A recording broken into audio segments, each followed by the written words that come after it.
What's going on, everybody? It's your boy C4 here, adjusting my mic a little bit. We're bringing you the newest episode of the Toronto Huskies expansion franchise mode. Got to get the nasty taste of the last two games out of our mouth. 2 losses in a row. First losing to Seattle, in Seattle, and then losing horribly. Probably the worst spanking I have ever taken in a Madden that I can remember in quite some time against the Houston Texans last week. So now we're sitting at 3-3, taking on the 2-5 Colts. We already beat the Colts early on in the season. It was a very close matchup. Andrew Luck went off, but we have a newfound sense of urgency on the season. That a new expansion team in a brand new city. If you start losing, ticket sales are going down, and you're gonna be lured. Like, look at how the Rams did in LA right now. That is what we are on the verge of hitting if we don't start, putting some wins here together. So I know we're away, we're in Atlanta, we're in Indy, but you still have Dante Fowler coming off the edge, getting the big sack on Andrew Luck.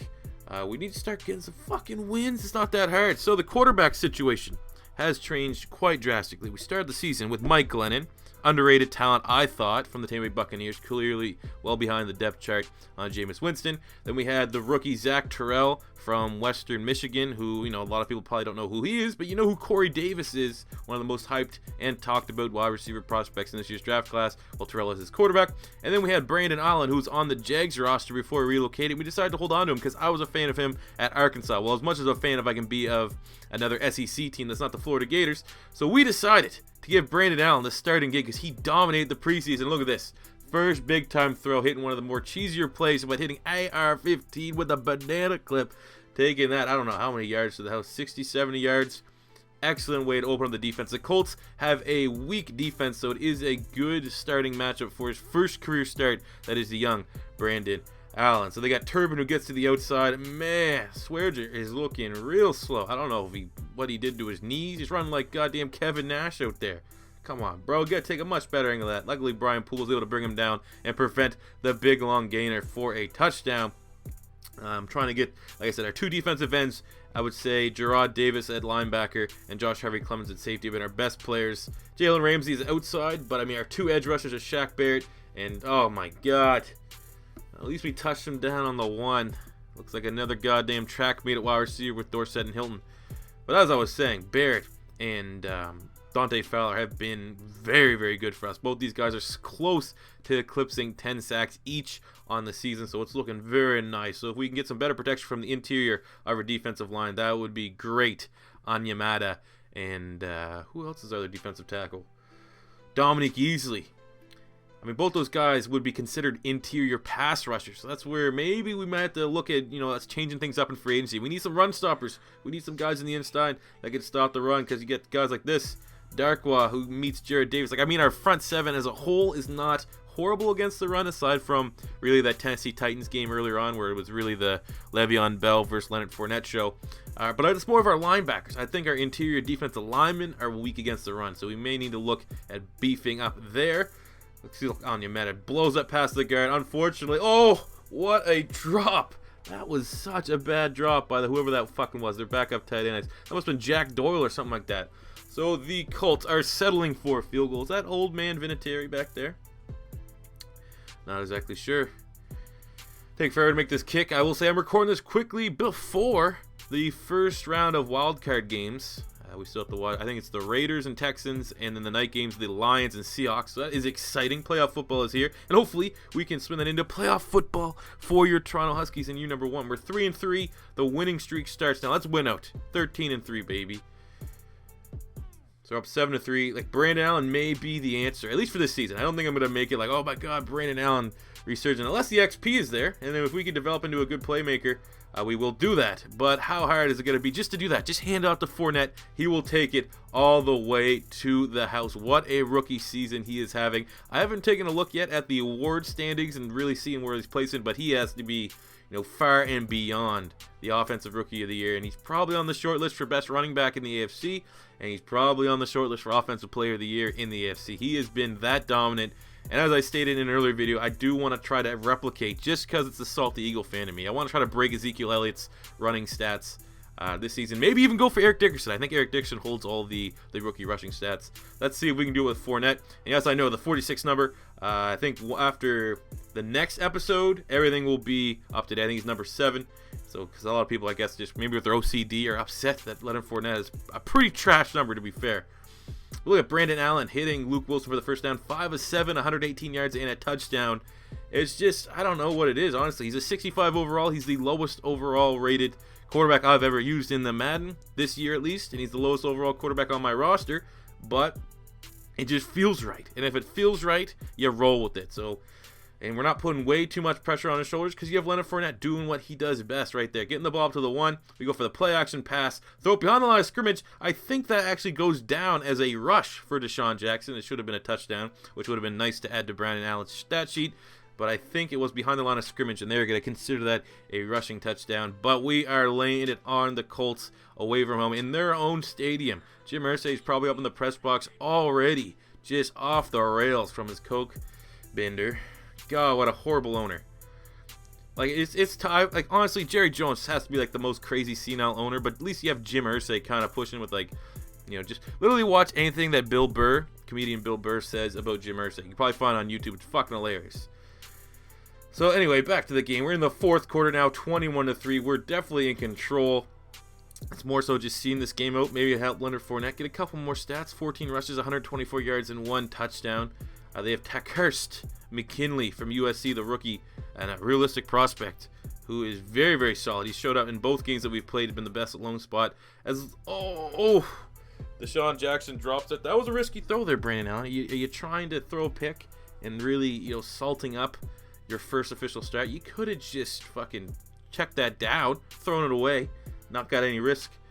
I was trying to punt it away. You know, if I'm including a punt, something big is bound to happen.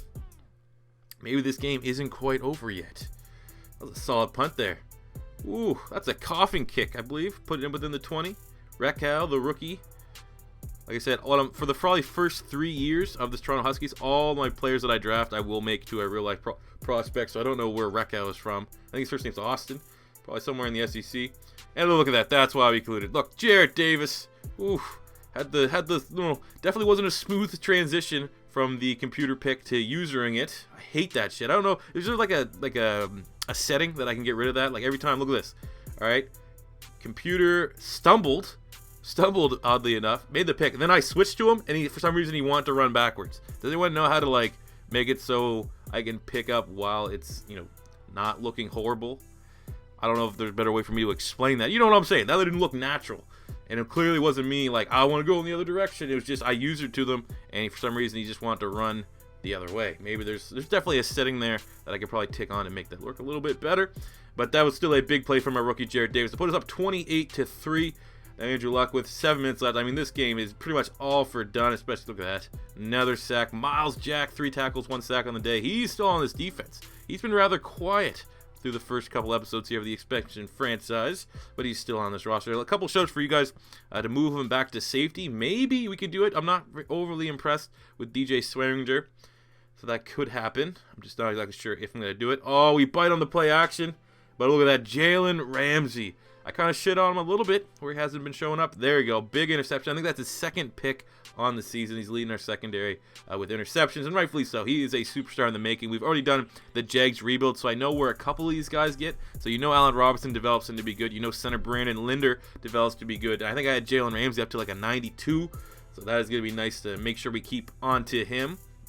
As Brandon Allen, I'm still high on the rookie, you know. Still all right on him, but couple questionable ones, and then I'm giving him questionable play call. We could have just take the points, get some confidence for rookie QB. You know, we're going for it on 4th and 1. Just, it's a rivalry game. I hate the Colts. I fuck Jim Irsay. All right, we have Leonard Fournette. He gets to the outside. Comes up short. 18 rushes, 139 yards, and 1 touchdown. I guess this is the time. That was the breaking point for the Colts defense to say, fuck it, we're making a stop. So we turn over it on downs, and now for the last drive, they are making a little bit of a drive out of it.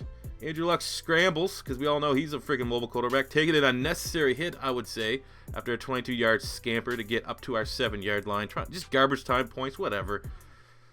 Throw another pick. Jalen Ramsey's hungry. He wants another one. Let's user Dante Fowler, see if we can get him another sack. I don't know why there's a tutorial pop up there. I'm pretty sure I disabled those. Whatever. Garbage time touchdown from Andrew Luck to Dwayne Allen, the product of Clemson. His first receiving touchdown. I don't know if that was of the season or the game. To make it 28-10. So now there's 7 seconds left on the clock. Andrew Luck, what is he doing? He's got to throw it up. Interception. Chidobe Awuzie. I think he was our 4th or 5th round pick out of Colorado. I think that's his second interception of the year as well. So I already have 2 playmakers in our secondary. Awuzie was used incredibly sparingly. With a pick, 2 picks, and Jalen Ramsey with 2 picks to his name. So there's 1 second left. What a better way than just say, fuck it, Brandon Allen. Go get yourself another touchdown. Hail Mary. Just asking for an interception. He beats his man at the line of scrimmage. He throws it deep to Allen Robinson. Boom!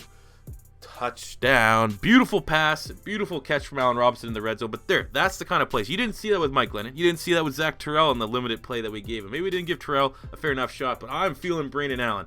He dominated in relation to our quarterback stats throughout the preseason. And, I mean, that run, like, he's a 65 overall quarterback. That didn't look like a 65 overall throw. I mean, Mike Glennon's not that much better. I think he's 71 or 72. But you weren't seeing those kind of plays from Mike Glennon. So, Brandon Allen, from this point forward, as it stands, will be the starting quarterback of the Toronto Huskies. Hopefully, you guys agree with that decision. You can let me know in the comment section below. Let's take a look at the stats here from this game. Look at Brandon Allen. 280 yards, 2 touchdowns, no picks, 127 QBR. I mean, only really Skip Bayless cares about QBR, but that is still very impressive. Fournette, 166 and 1 touchdown.